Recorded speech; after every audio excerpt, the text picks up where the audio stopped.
Hello guys, வணக்கம் நண்பர்களே. நாம் இன்றைக்கி என்ன பார்க்க போகிறோம்னா நிறங்கள் 3 இந்த படத்தோட மூவி ரிவ்யூ தாங்க பார்க்க போகிறோம். இந்த படத்தை யார் தயாரிச்சிருக்காங்கன்னா சங்கரன் இன்டர்நேஷனல் அவர் தயாரித்து இயக்கம் கார்த்திக் நாயரை இயக்கம் பண்ணியிருக்கிறாரு. இசை ஜேக்ஸ் பிசாப் இவர் இசை பண்ணியிருக்காரு. அப்புறம் நடிப்புலாம் யாரெல்லாம் நடிச்சிருக்காங்கன்னா அதர்வார், ரகுமான், சரத்குமார், துஷ்யந்த், அம்மு அபிராமி இவங்க எல்லாமே நடிச்சிருக்காங்க. சரி, இந்த படத்தோட ஸ்டோரிக்குள்ளே போகலாமே. இந்த படத்தோட ஸ்டோரி என்ன, ரகுமான் ஒரு ஆசிரியராக இருக்கார். மற்ற படங்கள்லாம் ரகுமான் பயங்கரமாக அப்படி இப்படின்னு ஒரு ஸ்டைலாக பயமாக இது பண்ணுவார். இந்த படத்தில் அதிரடி எந்த ஒரு காட்சியும் இல்லாமல் அப்பாவித்தனமாக ஒரு நல்ல அம்மு அபிராமியோட அப்பாவாக நல்ல அப்பா ஒரு அமைதியான ஒரு அப்பாவித்தனமாக இந்த படத்தில் நடிச்சிட்டாரு. இப்படி ஒரு பக்கம் இருக்கையில் இன்னொரு பக்கம் சரத்குமார் போவோம்.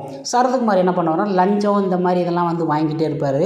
வாங்கிட்டு எம்எல்ஏ இவங்ககிட்டலாம் ஒரு பெரிய சண்டை போட்டு அது ஒரு பிரச்சனை ஓடிக்கிட்டு இருக்கும். இன்னொரு பக்கம் என்னென்னா அதர்வா இருக்கார்ல, அவர் ஒரு படம் நல்ல பெரிய படம் எடுக்கணும் அப்படி சொல்லிட்டு நல்ல கதை பயங்கரமாக எழுதி ஒரு படம் எடுத்திருப்பார். எழுதி வச்சுட்ருக்கையில் அந்த கதையை ஒரு டேரக்டர் இயக்குனர் திருடிட்டு போய் அவன் கதையை எடுக்கணும், நான் இந்த படம் எடுக்கணும்னு சொல்லிட்டு அவன் எடுக்க போயிடுவான். இதனாலே ஒரு மன உளைச்சலாகி ஃப்ரெண்ட்ஸ் இவங்க எல்லாம் அதெல்லாம் காப்பாற்றுறதுக்காண்டி போராடிக்கிட்டு இருப்பாங்க.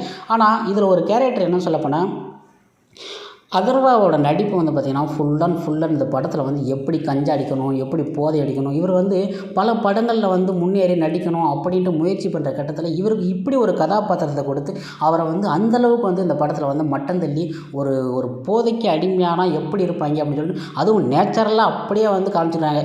எப்படிலாம் கஞ்சா அடிக்கணும், இப்படிலாம் கஞ்சா அடித்து இது பண்ணால் தான் படம் எடுக்க முடியும், இது பண்ண முடியும் அப்படி சொல்லிட்டு இந்த படத்தை எடுத்துருக்காங்க.